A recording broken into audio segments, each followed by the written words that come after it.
Oh my gosh, guys! You need to see what our 3D printer made.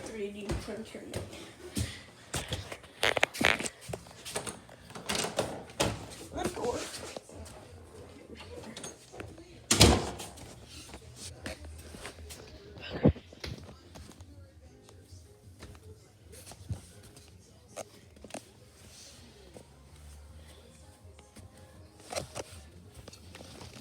Look at this. It's a little baby dragon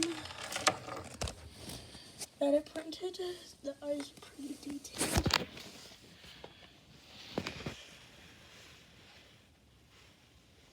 As you can see, it's pretty cool. Comment below what I should make next.